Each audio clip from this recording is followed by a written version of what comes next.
Saif case में 72 घंटे बाद आरोपी की गिरफ्तारी हुई। कल रात गिरफ्तारी हुई। आरोपी का नाम शरीफुल इस्लाम शहजाद है। जी हां, मुंबई पुलिस ने गिरफ्तार कर लिया है। आरोपी मूल रूप से बांग्लादेशी है, अवैध तरीके से भारत में रह रहा था, ये मुंबई पुलिस के डीसीपी ने बताया। 6 महीने पहले आरोपी मुंबई पहुंचा है। 5 से 6 महीने पहले आरोपी भारत में अवैध तरीके से घुसा था, ये भी पुलिस ने बताया। आरोपी के पास कोई दस्तावेज नहीं है। आइडेंटिफिकेशन को लेकर अब पुलिस छानबीन कर रही है। पुलिस ने आरोपी को ठाणे से गिरफ्तार किया है। इसमें प्राइमरी फेस ऐसा लगता है कि ये जो एक्यूज है ये बांग्लादेशी है और इंडिया में इलीगली एंटर करने के बाद इस एक्यूज ने इसका नाम चेंज किया है, वो एक रीजन हो सकता है। क्या नाम रख के अभी रह रहा था? और विजय दास। मुंबई में कहाँ से रह रहा था सर? कब से रह रहा था ये एक्यूज? पिछले कुछ महीनों से ये एक्यूज पिछले 5-6 महीने पहले मुंबई आया है, ऐसा पता चला है। कुछ दिन ये मुंबई में रहा, बाद में मुंबई की विसिनिटी के कुछ टाउन्स में रहा और 15 दिन पहले फिर मुंबई आया है, ऐसा इन्वेस्टिगेशन में पता चला है। क्या काम करता था सर ये? हाउसकीपिंग एजेंसी में काम करता था। किसी बार में काम किया, किसी कॉन्ट्रैक्ट? हाउसकीपिंग एजेंसी में काम करता था। तो आरोपी अवैध तरीके से भारत के अंदर दाखिल हुआ, 15 दिनों से मुंबई में रह रहा था, अवैध बांग्लादेशी है ये शख्स। आइए आपको बताते हैं कि खबर क्या है और जो अभी तक जानकारियां सामने आई हैं उसके मुताबिक सवाल जहन में क्या आते हैं। खबर क्या है? अवैध बांग्लादेशी शरीफुल इस्लाम ने सैफ अली खान पर हमला किया, ये पुलिस का दावा है। सवाल, बांग्लादेशी शरीफुल ने सैफ पर हमला किस कारण किया? सैफ अली खान पर हमले का बांग्लादेशी कनेक्शन निकला। खबर यह सवाल, अवैध बांग्लादेशी शरीफुल साधारण है या फिर कोई शातिर अपराधी है? इसके बारे में क्या जानकारियां आने वाले वक्त में मिलती हैं, यह देखने वाली बात होगी। और आपको बता दें, क्योंकि खबर अपराध की है तो राजनीति भी हो रही है। सैफ अली खान पर हमला करने वाला अवैध बांग्लादेशी नागरिक शरीफुल है। सैफ के हमलावर का पूरा नाम जो बताया पुलिस ने, वो मोहम्मद शरीफुल इस्लाम शहजाद बताया। फर्जी दस्तावेज बनवाकर ये बांग्लादेशी शरीफुल मुंबई में रह रहा था और काफी अरसे से रह रहा था, यानी 6 महीने हो गए थे। महाराष्ट्र सरकार ने अवैध बांग्लादेशियों के खिलाफ अभियान दरअसल चलाया। एक बड़ा एक्शन महाराष्ट्र सरकार का देखने को मिला। अवैध बांग्लादेशियों के खिलाफ अभियान एक सियासी मुद्दा भी है। अब सवाल यह है कि क्या अवैध बांग्लादेशियों की जो धरपकड़ हो रही है इसकी वजह से हमला हुआ है? क्या इसकी दुश्मनी सेलिब्रिटी से निकाली गई है? ये पूरा मोटिव क्या रहा इस हमले के पीछे, ये भी पुलिस को भी बताना बाकी है। और हमारे साथ इस वक्त तमाम खास मेहमान जुड़ रहे हैं, उनसे भी आपका तारुफ करा दें। अभिजीत ठाकुर हमारे संवाददाता खार पुलिस थाने से हमारे साथ हैं। जयप्रकाश सिंह हमारे संवाददाता बैंड्रा पुलिस थाने से मौजूद हैं और पल पल की अपडेट से हमें वाकिफ करा रहे हैं। हमारे ये 2 रिपोर्टर्स, इनसे ताज़ा जानकारी लेंगे। इसके अलावा देखिए बहुत खास मेहमान हमारे साथ हैं। जस्टिस ज़कीउल्लाह खान साहब, पूर्व जज इलाहाबाद हाईकोर्ट के हमारे साथ हैं। विक्रम सिंह साहब हमारे साथ मौजूद हैं, यूपी जैसे सूबे के डीजीपी रह चुके हैं। मानस मिश्रा फॉरेंसिक एक्सपर्ट हमारे साथ मौजूद है। संजीव देसवाल डिटेक्टिव हमारे साथ मौजूद है। लेकिन सबसे पहले जेपी, मैं आपके पास आऊंगा।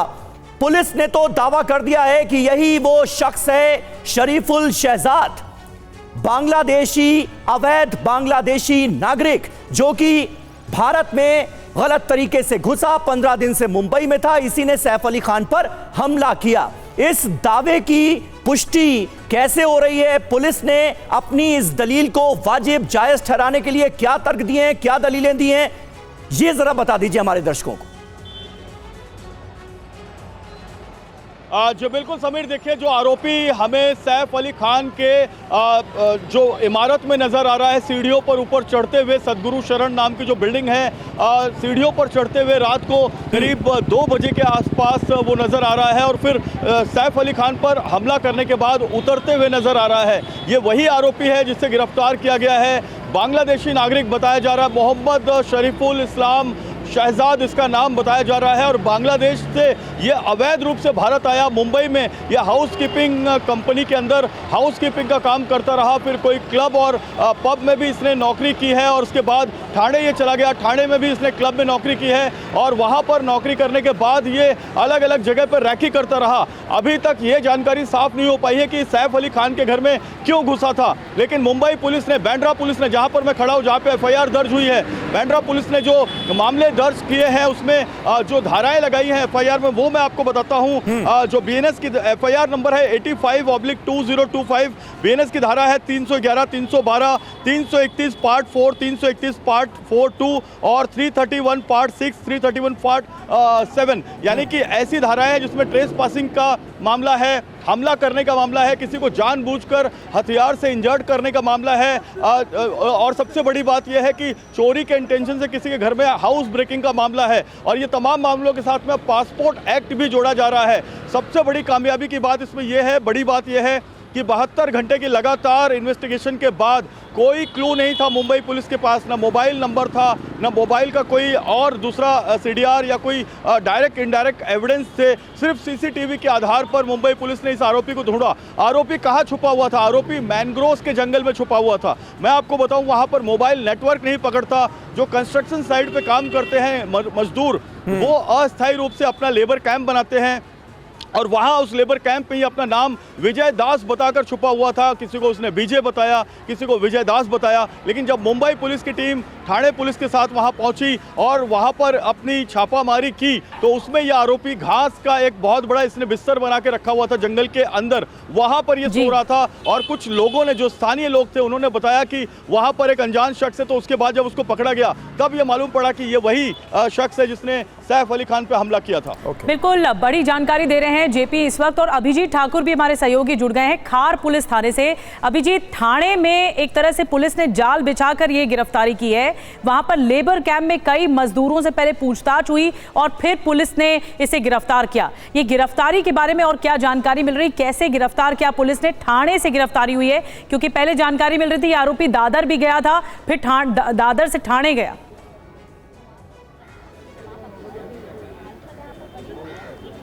जी बिल्कुल, इसमें मोबाइल से ट्रैक करने का, मोबाइल फ़ोन के जरिए लोकेशन ट्रैक करने का ऑप्शन जो है वो पुलिस के पास जब नहीं था, तो उसके बाद CCTV फुटेज ही उनके पास एकमात्र सहारा था। दूसरा सहारा जो था वो ह्यूमन इंटेलिजेंस, यानी कि जो उनके सूत्र होते हैं, जो उनके खबरी होते हैं, उनसे जानकारी प्राप्त करना कि इस तरह के हुलिये का शख्स क्या उन्होंने किसी इलाके में देखा है। तो तमाम जो CCTV फुटेज सामने आ रहे थे, या फिर उसके हेडफोन खरीदने की बात हो, या फिर किसी इलाके में शॉपिंग करते हुए, रेलवे स्टेशन पर कपड़े बदलते हुए, तो इन तमाम CCTV फुटेज के आधार पर जीरो आउट किया गया कि किन किन एरियाज़ में वो हो सकता है। उसके बाद उधर के ह्यूमन इंटेलिजेंस को एक्टिवेट किया गया, जिससे कि पुलिस को सूचना मिलती रही कि इस तरह के व्यक्ति को किन किन इलाकों में देखा गया था। उसके बाद एक लोकेशन तय की जाती है और जहां के जंगलों में उसे पाया जाता है। फिलहाल मैं खार पुलिस स्टेशन पर मौजूद, उसे फिलहाल खार पुलिस स्टेशन में ही जो है आरोपी को रखा गया है और आज उसे संभवतः कोर्ट में पेश किया जा सकता है 11 बजे के करीब।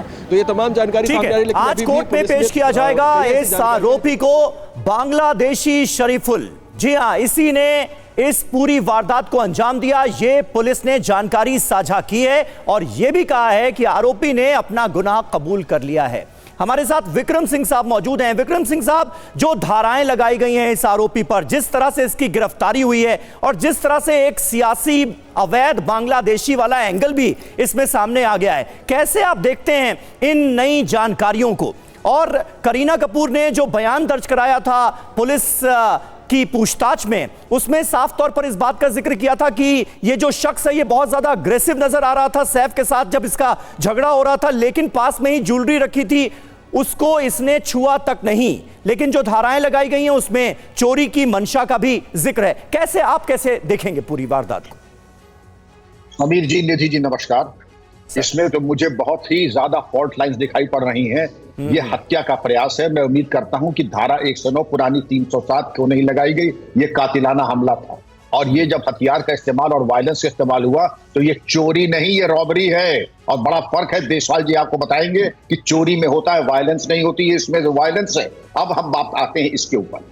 खून आलूदा सैफ जा रहे हैं अस्पताल। क्या सोसाइटी ने जरूरी नहीं समझा कि पुलिस को कंट्रोल रूम को 112 पे फोन करें? नहीं, क्या अब उनके ऊपर कार्रवाई करें, क्योंकि वो एक पुरानी 120 धारा में विलिंग एक्सेसरीज और कॉन्स्पिरेसी में शामिल है। मैंने पहले कहा था ये इनसाइडर जॉब है। इसको रखी कि 57 मिनट ये लड़का वहां पर प्रेमिसेस में था। अब हम बात आते हैं ये वैगनर्स के ऊपर। खुले आप जिस सोसाइटी में रहते हैं, हम जिसमें रहते हैं, 50% उसमें नाजायज बांग्लादेशी और रोहिंग्या काम करते हैं। ये पुलिस ने जरूरी नहीं समझा कि इनके इंक्वायरी स्लिप ए और बी जारी करें, और अगर नहीं किया कम से कम अब इतना प्रायश्चित कर लें कि इसको पूछे कि इसको एक्सेस किसने दिया और बाहर कैसे जाने दिया। बाहर जाना जो है वो उससे भी ज्यादा गंभीर है समीर जी, और जिसने भी जाने दिया वो बराबर का हिस्सेदार है इस अपराध में। और मैं समझता हूं कि जो वैग्रेंसी लॉज हैं उसके अंतर्गत जो नाजायज बांग्लादेशी हैं, इतनी तो कृपा कर लें कि उनको चिन्हित करके हर सोसाइटी की मरदमशुमारी सेंसस कर लें, जिससे कि आइंदा सैफ का ऐसा हमला किसी और पे ना हो। बिल्कुल जी, बड़ी बात आपने बताई विक्रम जी। जस्टिस जकी उल्लाह खान पूर्व जज भी हमारे साथ हैं इलाहाबाद हाईकोर्ट के। खान साहब, मैं आपके पास इस क्वेश्चन के साथ आ रही हूँ कि क्या इस मामले में, जैसे विक्रम जी ने कहा कि अटेम्प्ट टू मर्डर चार्जेस भी लगने चाहिए, क्योंकि जिस तरह का हमला था, जिस तरह की इरादा उसका था, सैफ अली खान ज़्यादा चोटिल हुए हैं, आईसीयू में उनका इलाज चला है, तो ये चार्जेस क्यों नहीं लगाए गए? ये सवाल पूछा जा रहा है। हाँ, सबसे बड़ी बात यह कि अटेम्प्ट टू मर्डर बहुत ही लाजमी है इसमें, और अपेरेंटली लगता भी है, क्योंकि एक चाकू की नोक उनके उसमें रीढ़ की हड्डी में घुसी पाई गई, जिसको बाद में ऑपरेट करके निकाला गया। और ये एक बहुत सीरियस बात है कि 307 और जो पहले 307 थी, अब वो बीएनएस में जो धारा बदल दी, उसमें यही सबसे बड़ा इंटेंशन ये है कि इंटेंशन होना चाहिए और लाइकली टू कॉज डेथ। अगर उसमें कोई ज़रा सी चूक हो जाती तो उससे मृत्यु संभव थी, इसीलिए अटेम्प्ट टू मर्डर का केस लगना चाहिए था। अटेम्प्ट टू मर्डर ऐसी चीज़ है कि जो बिल्कुल अपेरेंट लगती है। अच्छा, हाउस ब्रेकिंग बाय नाइट वगैरह वो तो है ही, खैर अंदर घुसा, लेकिन उसके लिए अब ये देखा जाए कि सैफ अली खान जैसा हाई प्रोफाइल आदमी एक अच्छी सोसाइटी में नेचुरली रहता होगा, इतना पैसे वाला सब कुछ है, और वो उसकी सोसाइटी इतनी वीक निकली कि एक ऑर्डिनरी सोसाइटी से भी बदतर है। ना वहाँ पे कोई सिक्योरिटी, ना वहाँ पे कुछ, ना एक आदमी आया चलता चला गया। अरे उसका जैसे जो उसी की स्टेटस के लोग आसपास रहते होंगे तो कैसे बर्दाश्त करते हैं वो कि उसमें उनको कोई चेक नहीं मिलता है, कुछ नहीं मिलती है। पुलिस की एपाथी, पुलिस का तो ये कि इन्वॉल्वमेंट बाद में आया, लेकिन जो सोसाइटी और जिनकी रिस्पॉन्सिबिलिटी थी उन्होंने कुछ नहीं किया। अच्छा, दूसरी बात, जो दूसरा एंगल दिखाया जाता है ना कि बांग्लादेशी है, तो बांग्लादेशी से सैफ अली खान से क्या मतलब? सैफ अली खान से अगर बहुत से बहुत कम्युनल एटीट्यूड मान सकते हैं अगर वो होगा, लेकिन कम्युनल एटीट्यूड भी एटलीस्ट बॉलीवुड में कोई माने नहीं रखता, क्योंकि बॉलीवुड मेरे समझ में आज के ज़माने में भी वो जगह है जहाँ merit alone is a criteria. कोई जात पात पे विश्वास नहीं किया जाता, केवल मेरिट पे विश्वास किया जाता है, और मेरिटोरियस लोग ही बढ़ते हैं। इसलिए ये कहना बात है, बिल्कुल सही बात है। और अभी तक इस पूरे मामले में किसी तरह का कम्युनल एंगल आया भी नहीं है। मानस मिश्रा हमारे साथ मौजूद हैं, फॉरेंसिक एक्सपर्ट हैं। मानस जी, एक आरोपी अब पुलिस की गिरफ्त में है। इतने घंटे गुजर जाने के बाद ये आरोपी जो है ये पुलिस की गिरफ्त में आया है। पुलिस कह रही है यही वो शख्स है जिसने सैफ अली खान पर हमला किया। अब यहां पर मुझे यह बताइए कि फॉरेंसिक एक्सपर्ट्स का रोल क्या होगा? 2.5 इंच का चाकू का हिस्सा सैफ अली खान की बॉडी से निकाला जाता है, और उसका जो बाकी बचा हुआ हिस्सा था वो सैफ अली खान के घर से रिकवर किया गया है। यहां पर फिंगरप्रिंट्स और साथ ही साथ फॉरेंसिक एक्सपर्ट्स का काम कितना महत्वपूर्ण हो जाता है, ताकि मिलान की जा सके कि यही वो शख्स था जो सैफ अली खान के घर में हमले के लिए घुसा और ये अब हमारी गिरफ्त में। बिल्कुल वाजिब बात कही आपने। देखिए, सबसे इंपॉर्टेंट है यहाँ पे कि आपके पास जो एक्यूज्ड है, जिसको आपने पकड़ा है, उसके फिंगरप्रिंट्स अब आपके पास हैं। आप उसके हाथों के फिंगरप्रिंट्स लेकर के, और जो मौका वारदात पे चाकू पाया गया है वहां से आपको, क्योंकि वो एक ऐसा ऑब्जेक्ट था जो हमें पता है कि हमारे पास आई विटनेसेस भी हैं कि वो उनके हाथ में था, एक्यूज्ड के हाथ, तो वहां से आप फिंगरप्रिंट्स लिफ्ट करके आप जो एक्यूज पकड़ा है इसके 10 उंगलियों से आप मैच कराएं। और सबसे पहले तो इस बात की पुष्टि कीजिए कि क्या एक्यूज जो पकड़ा गया है, देखिए सीसीटीवी फुटेजेस से हमें कई सारे एंगल्स मिल जाते हैं, हमें फेस भी मिलता है, बट कई लोगों के कई हमशक्ल भी होते हैं। तो ऐसा कह देना कि ये वही इंसान है बिना किसी साइंटिफिक एविडेंस के, आई थिंक सही नहीं है। तो पहले आप उसको पुष्टि करिए कि फिंगरप्रिंट्स जो है वो मैच कर रहे हैं, अथवा नहीं कर रहे हैं। अगर मैच कर रहे हैं तो आपके पास एक बड़ा ही स्ट्रॉन्ग केस हो गया कि हाँ ये वही एक्यूज्ड है जिसने इस पे हमला किया था। मानस जी, लेकिन लगता है आपको कि इसकी पुष्टि की गई होगी, उसके बाद इस बात का ऐलान किया गया होगा, क्योंकि ये पुष्टि करने में तो काफी वक्त लग जाएगा।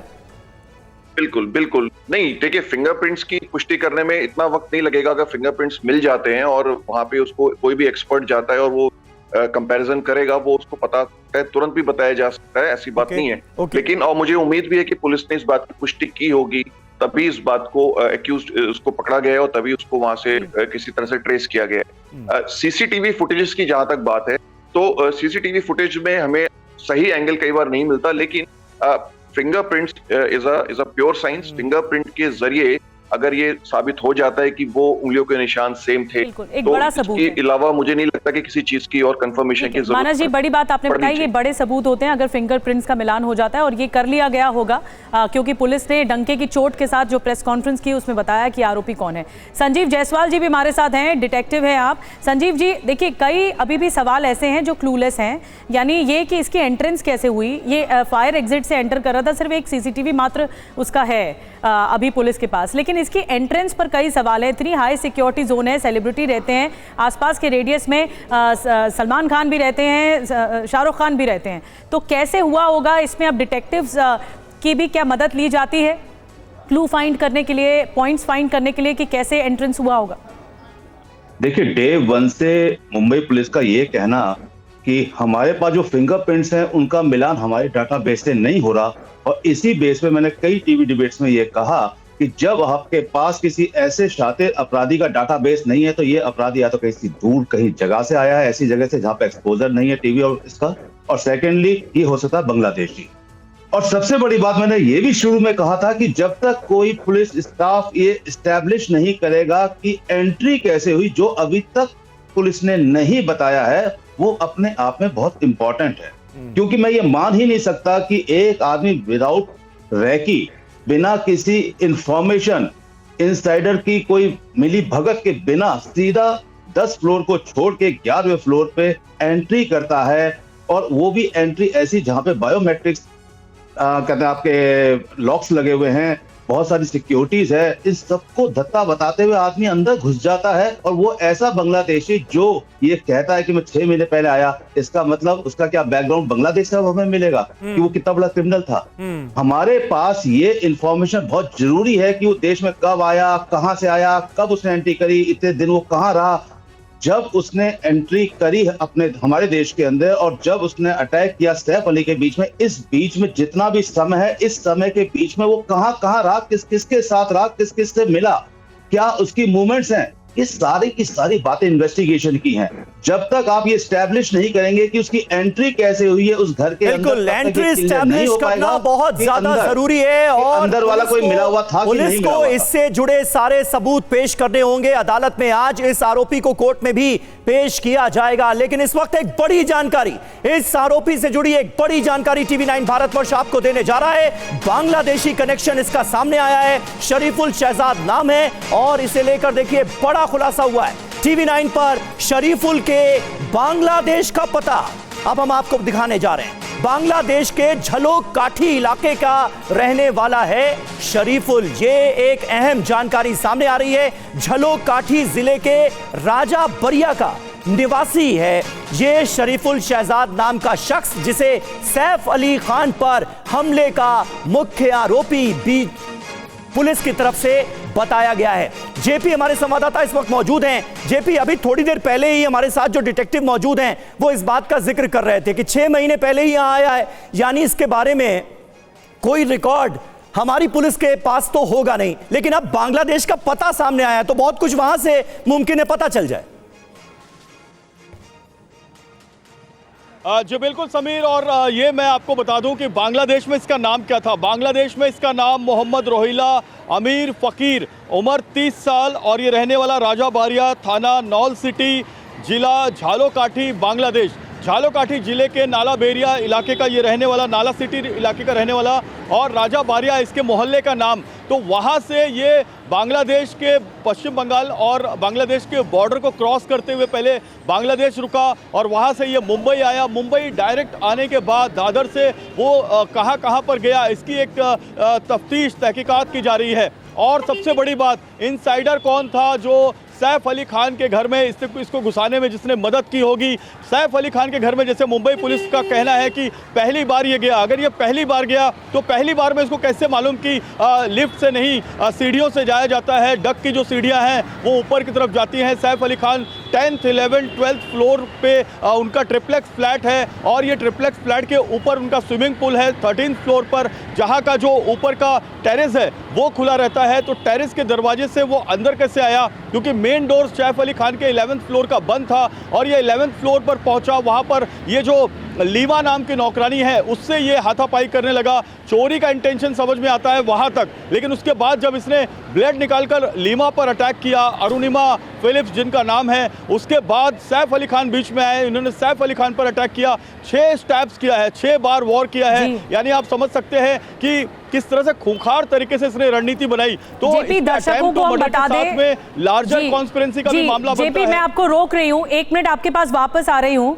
दर्शकों को बता दें, ये जो डॉक्यूमेंट है ये मुंबई पुलिस ने जारी किया। इसमें ये लिखा हुआ है इसका बांग्लादेश का पता, जहां ये आरोपी रहता था। इसमें देखिए लिखा है शरीफुल इस्लाम शहजाद मोहम्मद रोहिल्ला।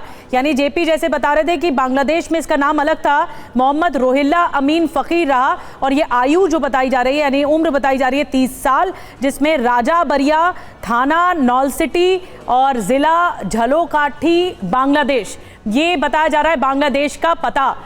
जेपी, ये पता बताया जा रहा है, तो अब क्या इसकी हिस्ट्री, इसकी क्राइम कुंडली तलाशने के लिए क्या बांग्लादेश से संपर्क किया जाएगा, वहां की पुलिस से संपर्क किया जाएगा? बिल्कुल किया जाएगा, बिल्कुल किया जाएगा। और जो दो देशों के बीच का जो पुलिस से बात करने का तरीका है, थ्रू एम्बेसी और थ्रू जो है बांग्लादेश सरकार, ये जरूर पता लगाया जाएगा कि वहाँ पर इसके खिलाफ कितने क्रिमिनल केसेस हैं।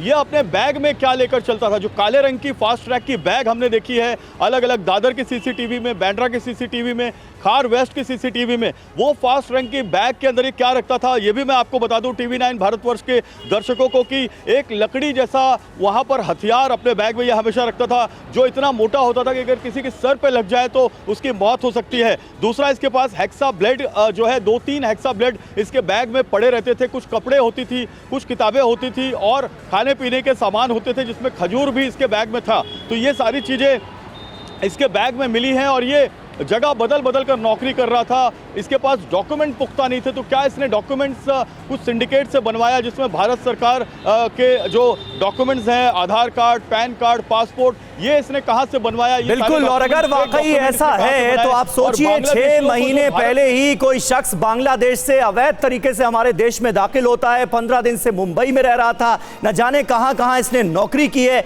विक्रम सिंह साहब, ये सब बातें कितनी चौंकाने वाली हैं, डराने वाली हैं, हम सब के लिए, सारे भारतवासियों के लिए चिंता का सबब हैं। और ताज्जुब इस बात का भी होता है कि एक ऐसा शख्स जो अवैध तरीके से हमारे देश में रह रहा है, मुंबई में रह रहा है, उसकी इतनी हिम्मत हो जाती है कि सैफ अली खान के सेफ एंड सिक्योर माने जाने वाले अपार्टमेंट में घुस जाता है, उनके घर के अंदर दाखिल हो जाता है बड़े आराम से और उन पर जानलेवा हमला भी कर देता है।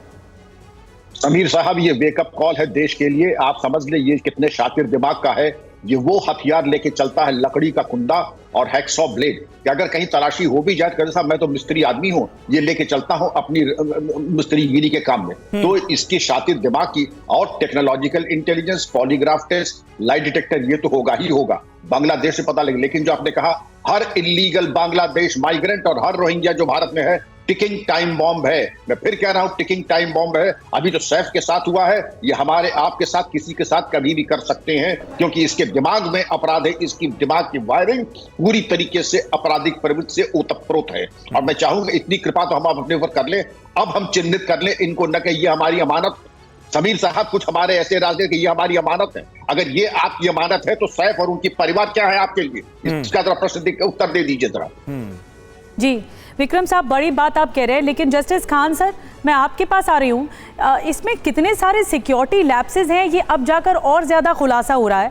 इतनी हाई प्रोफाइल सोसाइटी के बावजूद एक सेलिब्रिटी के घर में इस तरह आराम से दाखिल हो जाना, क्या ऐसा लगता है, क्योंकि आप तो बड़े बड़े माफियाओं के केस देख चुके होंगे कोर्ट में, इस तरह का मामला, एक क्रिमिनल, एक हिस्ट्री जिसकी रही हो, जो बांग्लादेश से आया हो, अवैध तरीके से आया हो, वो इतना आसानी से कैसे दाखिल हो सकता है?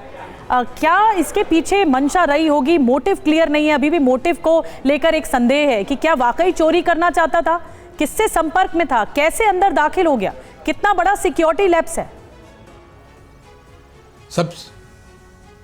सबसे बड़ी बात यही है कि यह पुलिस की जो स्टोरी है वो उस पर कुछ संतोष नहीं होता है। वो उनका कहने का स्टाइल जो है वो कभी सेटिस्फाई नहीं कर रहा है आदमी के इंटेंट को।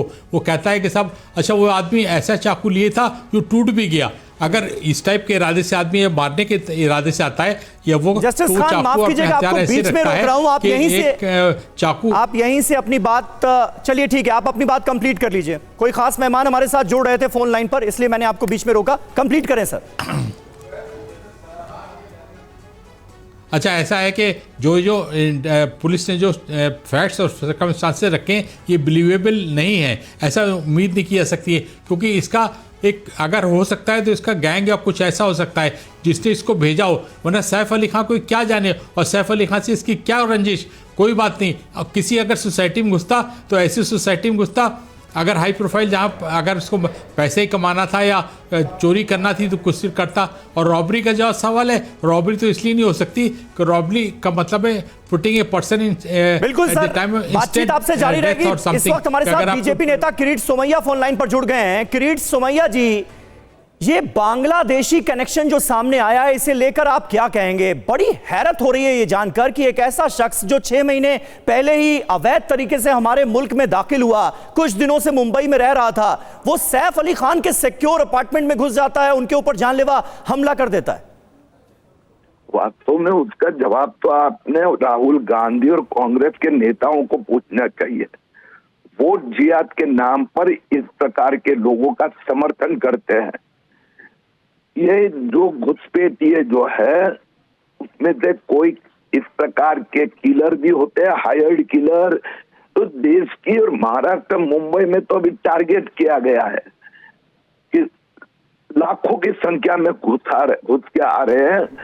और इस प्रकार की प्रवृत्ति यहाँ पर देखो, जो एनसीपी शरद पवार के नेता जितेंद्र आव्हाड ने क्या आरोप किए थे कि भैया वो सैफ अली खान का जो बेटा तैमूर है, तैमूर नाम रखा है, इसलिए हिंदू कट्टरपंथियों ने सैफ अली खान की हत्या करने का षड्यंत्र रचा। अब निकला ये बांग्लादेशी। तो सोमैया साहब, निकला तो बांग्लादेशी। आप सारे विपक्षी नेताओं का बयान जो है वो सुना रहे हैं, उनके नाम आप ले रहे हैं। सरकार आपकी महाराष्ट्र में, केंद्र में आपकी, ये बांग्लादेशी घुसे कैसे आ रहे हैं हमारे देश में? या पत्रकार हो, मुझे लगता है विपक्ष नेता नहीं हो, शांति से बात करो।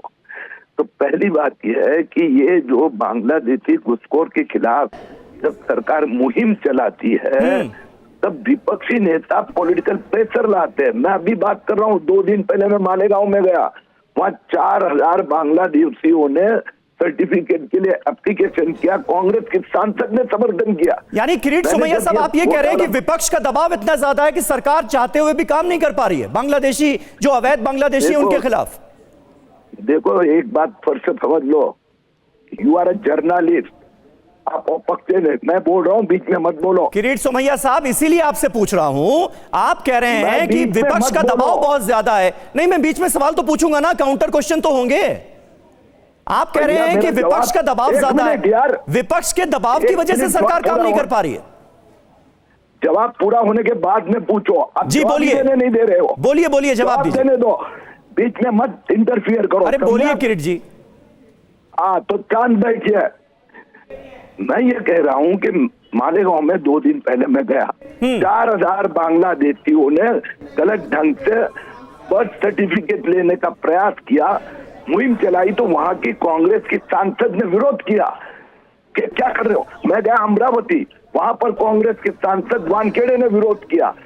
जब पश्चिम बंगाल बॉर्डर से आने के संबंध में बॉर्डर पे फेंसिंग लगाने की बात तो ममता बनर्जी की सरकार विरोध कर रही है। तो बात तो सही है आपकी कि ये देश के लिए घातक है। मैं आह्वान ये करूंगा, पुलिस जब काम कर रही है तो पॉलिटिकल प्रेशर और आपने भी नहीं लाना चाहिए इस प्रकार से प्रेशर पुलिस को काम करने। धन्यवाद। बड़ी बात आपने बताई किरीट जी, किरीट सोमैया जी, क्योंकि इन्होंने फोन भी काट दिया है किरीट सोमैया जी ने, लेकिन एक बड़ी बात कही कि एक ड्राइव चल रही है कि अवैध बांग्लादेशियों को पकड़ा जा रहा है महाराष्ट्र सरकार की। लेकिन हमारे साथ प्रियंका चतुर्वेदी भी मौजूद हैं, शिवसेना उद्धव गुट से हमारे साथ जुड़े। प्रियंका जी का भी संपर्क हमसे टूटा है, लेकिन विपक्ष आवाज उठा रहा था। तो कहीं ऐसा तो नहीं कि जो ये ड्राइव चल रही है महाराष्ट्र सरकार की, उसका जो अवैध बांग्लादेशी को ये कोशिश कर रहे हो कि किसी टारगेट किया जाए किसी सेलिब्रिटी को और इसी के तहत हुआ हो? क्योंकि अभी भी क्लियर नहीं है इंफॉर्मेशन जो कि पुलिस की ओर से बताई गई है। ये बताया गया है कि इसका शक है बांग्लादेश का और ये पूरा पता भी बताया गया है। हम बातचीत कर रहे हैं लगातार खास मेहमानों से। खान सर, अगर आपने सुना हो, जस्टिस खान भी हमारे साथ हैं और वो लगातार बोल रहे थे, हमने बीच में उन्हें काट दिया, माफ़ कीजिएगा। खान सर, ये बताइए, क्योंकि आपने सुना इस पूरे मामले पर सियासत बहुत ज़्यादा गर्मा गई है, क्या ये हो सकता है कि अवैध बांग्लादेशियों के खिलाफ महाराष्ट्र सरकार एक ड्राइव चला रही हो, उसमें से कोई एक क्रिमिनल आ गया हो और उसने बदला लेने की कोशिश की हो और इस बात के लिए हाईलाइट करने की कोशिश की हो?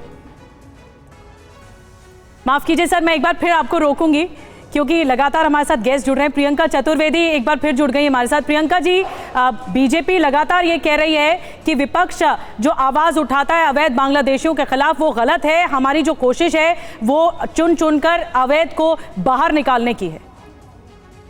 अगर निकाल लिया होता तो आज ऐसा हमला हुआ होता? आज बार बार वेस्ट बंगाल के ऊपर नाम दिया जा रहा है। 4 और बीजेपी शासित राज्य हैं जिसके साथ बांग्लादेश बॉर्डर शेयर करता है। मैं ये कहना चाहती हूँ इस देश के गृह मंत्री से, आप दूसरों को गद्दार बोलते हैं। सबसे बड़ी गद्दारी तो देश के साथ वो कर रहे हैं जिन्होंने बॉर्डर्स को इस तरीके से पोरस बनाया हुआ है जहाँ पे बांग्लादेशी इमिग्रेंट्स आते हैं और इस तरीके की घटनाएं महाराष्ट्र तक पहुंचकर इस तरीके की घटनाएं सामने आती हैं।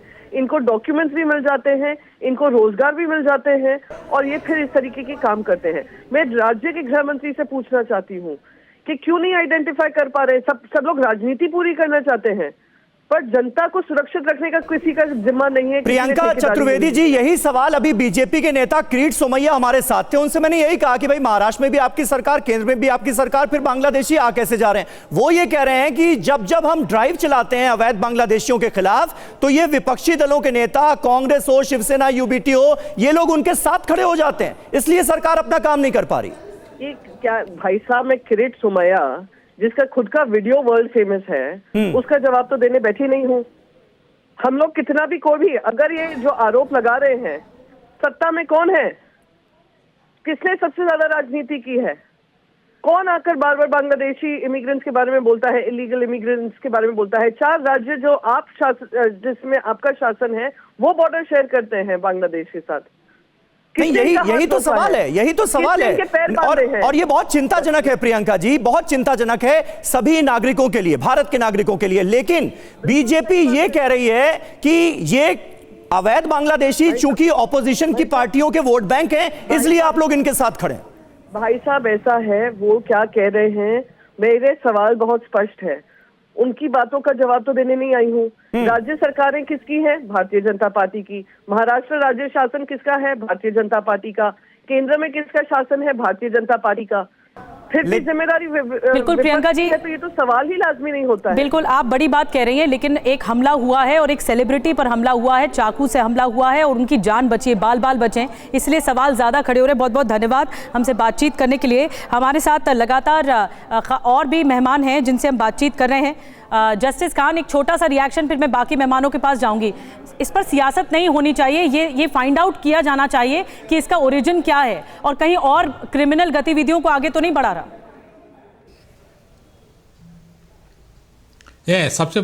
सबसे इम्पोर्टेंट बात यही है जो आप कह रही हैं कि ये लोग पॉलिटिकल उसमें मैश करना चाह रहे हैं, ये जो घसीटना चाह रहे हैं इस मामले को। ये केवल सिक्योरिटी लैब्स का मामला है। एट द मोस्ट अगर बहुत ज़्यादा दूर खींचा जाए तो कम्युनल एंगल हो सकता है, लेकिन वो भी दिखता नहीं है। इसलिए सिक्योरिटी लैब्स का मामला है, इसको पुलिस और एजेंसीज पे डिपेंड करिए और उनको फ्री हैंड दीजिए कि वो कॉपरेट करे और आइंदा ऐसा हरकत ना हो, इस बात का ख्याल रखें। ये कहना है कि कांग्रेस पार्टी कर रही है, इन लोग कहिए आपस में दंगल करे और लड़ जाए और जो बचे वो आके वो बोले। ये हालत इन्होंने देश की कर रखी है। अरे अपना सीधा सीधा काम करे, हर चीज़ में इन्हें पॉलिटिक्स दिखती है। अरे सीधे सीधा लैब्स का मामला, एक आदमी की जान बच गई और कितने लोगों के ऊपर हमला हो ये कहा नहीं जा सकता, इसलिए बजाय उनकी सेफ्टी करने के ये लोग अपनी अपनी सेफ्टी यही कर तो रहे हैं। बात है खान साहब, यही तो बात है। हर मुद्दे पर सियासी दंगल शुरू हो जाता है, आरोप प्रत्यारोप लगने लगते हैं और उसके बाद फिर हासिल वसूल कुछ निकलता है नहीं। कुछ अहम सवाल इस केस के सामने आने के बाद खड़े हो रहे हैं, आइए जल्दी से उनका रुख करते हैं। सवाल नंबर 1, हमला करने ही क्या यह शख्स बांग्लादेश से आया?